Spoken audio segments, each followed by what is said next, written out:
onefootflipper.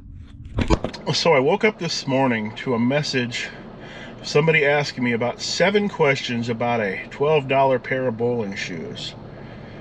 Are they for left-handed or right-handed bowlers? I have no idea. Asked something about the soles, which were clearly visible in the photos. Will it fit a size something E? Obviously, I'm going to be blocking that customer because the chance of a return there is like 100%. That person's absolutely going to return that item, assuming they buy it in the first place. Because much like Facebook Marketplace, a lot of times the question about the item, that, especially the kind of question that makes you get the item out and then actually look at it or check something, is almost never correlated to an actual purchase of the item. I don't know if you've ever sold anything on Facebook Marketplace, but usually people inquire about the item and then immediately ghost you. Like, I had one the other day, and you actually put a message beyond the is this still available message. Then he typed in something else, and I said, yes, I've got it, I'm right here, when do you want to get it? And immediately I answered him 30 seconds after he sent the message, and he immediately ghosted me and said nothing ever else again. So he changed his mind within 30 seconds. The internet was much better before it was on cell phones. Now, having cell phones on the internet, it is better for you as a person to be able to access the internet on a cell phone, but it has definitely brought down the quality of the internet. There used to be a barrier to entry of having a computer, and now some people say the widespread access is better, and it is better in a lot of ways, but it's also worse in a lot of ways, because now less and less people are owning computers, and a cell phone is not a replacement for a computer. A cell phone is a terrible computer. You're not going to write that novel on your cell phone. You're not going to work on that big project on your cell phone. You better not be trying to do your taxes on your cell phone. And computers aren't even expensive anymore because they last so long now that, you can get a $100 refurb from Micro Center and get a $10 used monitor off Marketplace, and you can get 5 years out of that stuff, which is probably less than your cell phone bill, because I'm sure probably got the latest iPhone, don't you? I have never been able to tell the difference between one iPhone and another. I don't know what the latest one does that mine doesn't do. Other than the buttons changing, I couldn't tell any difference between my previous one and my current one at all. I don't even remember why we have iPhones instead of Android phones. I think it had something to do with my parents having iPhones and me wanting to just have the same kind of phone they have, so when they call me for tech support questions that I could answer them. I think that's it. That's the exact reason why. I've done enough of an old man yells at clouds things. Why isn't it the 90s again? And not everything about the 90s was great. Dial-up internet was terrible. The computers were obsolete in a year and a half. For a very long time, your run-of-the-mill computer struggled to even keep up with the Windows operating system. I don't think that really stopped until like 2003 or so. Also, as long as I'm doing an old man computer thing, stop buying laptops. You've already got a cell phone. You already have the internet on the go. Buy a real computer with a real screen and a real keyboard, because laptops have most of the market now, but I have no idea why. Wouldn't you want the better experience of a larger screen and a real keyboard? Because you don't need to take that laptop with you anywhere to get mobile access. You've got that on your phone. I can work 2-3 times as fast on a desktop PC than I can on a laptop, especially as the keyboards on them have gotten worse and worse over the years. Although I don't think they haven't made a laptop with a good keyboard since an insanely long time ago. Although I have an insanely old laptop at home. It's an 8086 based laptop. You know, that original Intel processor. It's from, I think, 1987 or 1988. The 286 processor was out by the time this came out, but computers were expected to do much longer service lives back then, so they were still shipping 8086 based computers well after the 286s came out. Alright, I'm almost home. I'm gonna go around the block because I don't need to drive down my own street just to do a difficult turnaround. I don't know why everybody always wants to drive on my 4-car street. My street, sorry, 4-house street. The street has 4 houses and it's only 1 car wide. Literally, 2 cars cannot pass each other. If they come to each other, one of them has to back up. Yet everybody wants to drive on that street. I go around the block instead and have an easier time of things. But my neighbors, like, nope, they all drive down the street. People who live up on the other street, they'll drive down my street for some reason. And they're very adamant about it too, because when I put into the city to try to make this street one way because it's not wide enough for 2 cars to pass each other, oh my goodness, did every single one of them put the survey in as, no, we don't want it to be one way. We want to drive both directions on it because we couldn't possibly spend 30 more seconds to drive around the block and have the environment be safer. We could never do that. Well, it's another day and another trip to Goodwill. Not to buy stuff, but to get rid of stuff. I have 2 or 3 more tubs of stuff in the back, having gone through both my upstairs and quickly filtered through my remaining downstairs list of things to get listed, and decided that some things weren't worth it. Honestly, I should have been a little more aggressive about it, but it is what it is, and off we go. My wife and daughter were going to come with me, but then some sort of weird debacle happened. Not sure I need to explain it, but now I'm by myself. Good thing is I'm going to have room for incoming product soon.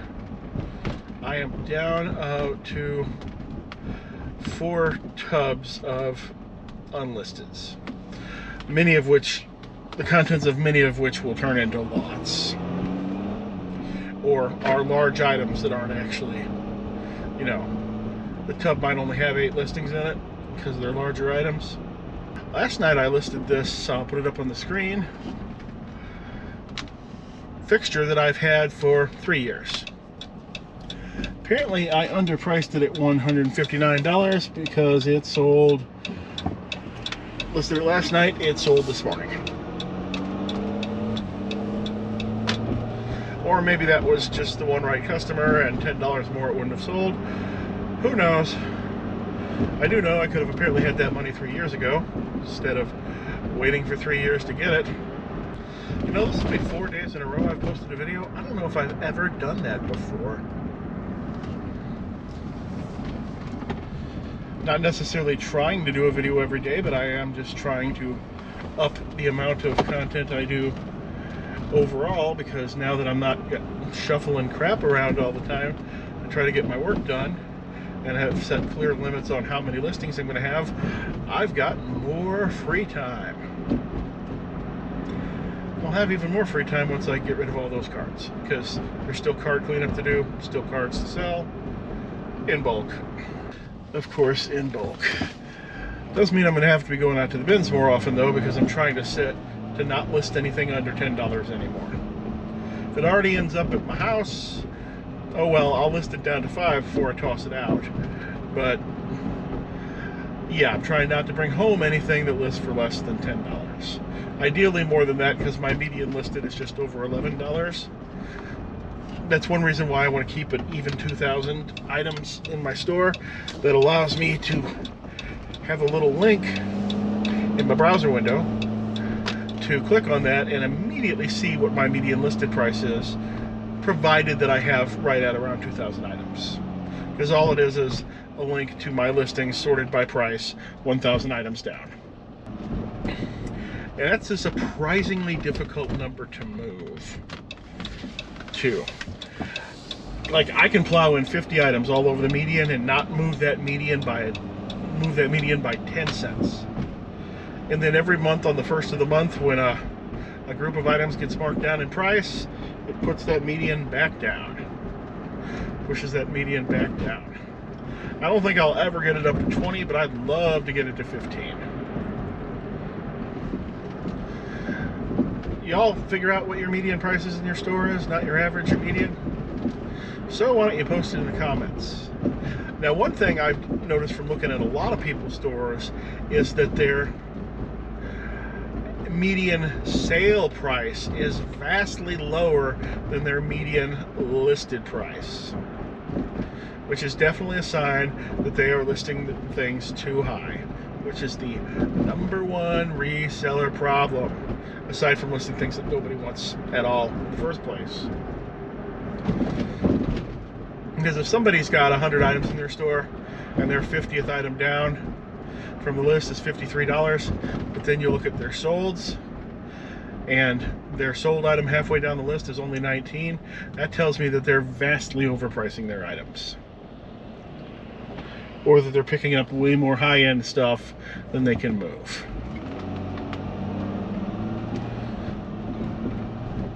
Two texts from my wife since I started talking.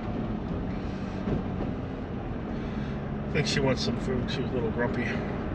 Hopefully there's no line at the Goodwill again. I now have too many large storage tubs. My cleanup and reorg of the basement switched over to using far less tubs than I was using before, because I wasn't putting any large tubs up at third shelf, or sorry, no large tubs above the third shelf, because those were very hard to deal with, and no large tubs in areas where the aisle is narrower, because they poke out by 3 inches.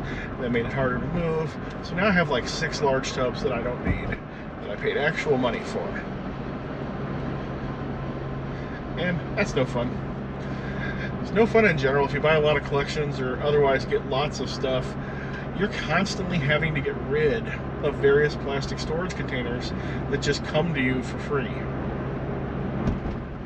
Like, I have all these very nice, small, flattish plastic storage containers that came with a bunch of various miniatures lots I bought.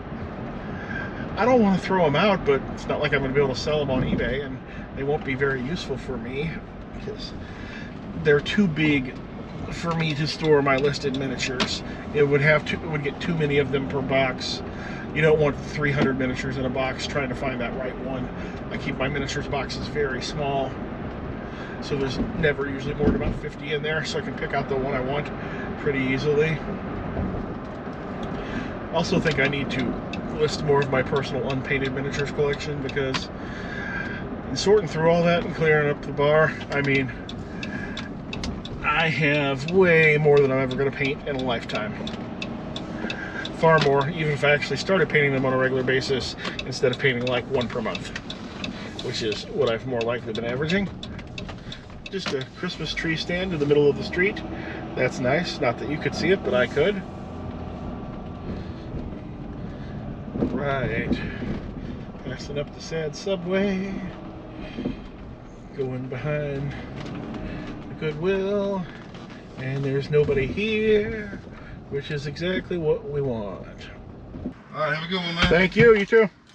Oh, and my maps once again think that I want to go home. Of course my wife wants bacon on the chicken salad. We talked about bacon in the last video. How bacon is for people who are not price sensitive and will pay anything without looking at the price. And yep, it was what I thought. My wife and my daughter wanted me to bring them food back. In, of course, the least economical manner possible. I'm actually in front of the Goodwill right now. It's a steady stream of people coming in and out. Everybody's coming out empty-handed, though. I always walk out of the actual Goodwill empty-handed. I never find anything worth my time in there, so I basically don't even go anymore. Everything is either ridiculously expensive or picked so hard that there's nothing there. And since I don't buy clothes, there's no chance in me going the wrong way on this. Sorry, I was trying to use the navigation. For some reason, my phone navigation keeps turning off the audio when I'm in the vehicle, and I have no idea why. And I have to power the phone on and off again for it to work again. And I'm using the navigation because I'm going from one location that I'm very familiar with to another location I'm very familiar with, but I don't actually know what the good route to take is. So one thing that keeps bumping around when I keep cleaning up is physical photographs. I don't have very many physical photographs, and most of them date to a really long time ago. And I'm wondering if I should just transfer those to digital and get rid of them, because I only encounter them or see them when I am cleaning. I can't say that I care too much about them. I mean, oh, there's a picture of some of my friends I used to play softball with, and I'm not even in the picture. Some pictures from when I was in the Army that I'm also not in any of the pictures because I'm the one taking them. A couple of pictures of my ex-girlfriend who my wife also knew. Somehow my wife knew like three of my ex-girlfriends before she met me, which is weird because we didn't even go to the same school or anything. Do you keep all your old photographs or not? Because I'm thinking about just using my little document camera, uploading them to Facebook where they can live there forever, and then I don't have to worry about keeping the pictures anymore. Because some of them are actually degrading. A few of them got water damaged a little bit. They weren't very good pictures to begin with. I mean, one of them is a picture of two people that I'm not even really friends with. Like, it's a girl I knew in high school, and briefly afterwards, like, the few times I've encountered her, like, after high school, oh, we've been totally fine, but she didn't really like me. She distinctly disliked me when we were in high school, and her husband, who's in the photo, really couldn't stand me. So why do I have a picture of them? Why did I take a picture of them? I have no idea. I mean, I guess the thing was, you know, they were frenemies. They were still, you know, in my friend group. They just weren't my friends. You guys have any frenemies anymore? Definitely had more of them when I was younger and had a much larger group of friends. Instead of, like, I have a smaller core group now than I have individual ones that aren't related to the others. Of course, the weird thing is that, like, the ones that I didn't get along with that I still have contact with now, in the old days, oh, they're like perfect friends now, you know? Like, they'll message me things that they see that I might want to buy, or I guess people forget about a lot of people forget about the bad times. Not that it's even bad times, just, you know, forget that you got on each other's nerves. Didn't like each other all that much. Speaking of, like, I hate to delete comments off my channel right away, but how long do I let, like, a comment on my channel where somebody, like, you know, really says something insulting about another person who has a channel? How long do I let that ride before I delete it? I don't want to delete it instantly because they're giving their valid opinion, but I also like to interact with every message, and I'm not going to like the comment that says, oh, I can't stand the railroad reseller. He smells like old soup. I mean, I'm not going to like that comment. And for the record, he does not smell like old soup. He smells like fresh Campbell's chicken noodle soup all the time. It's amazing. All right, I think that's all I got for this driving segment, so let's go on to the next thing. Unless this is the end, in which case this is the end. Hey, thanks for staying all the way to the end. Hope to see you again soon. Forgive me, I don't know his actual name, but his YouTube name is onefootflipper.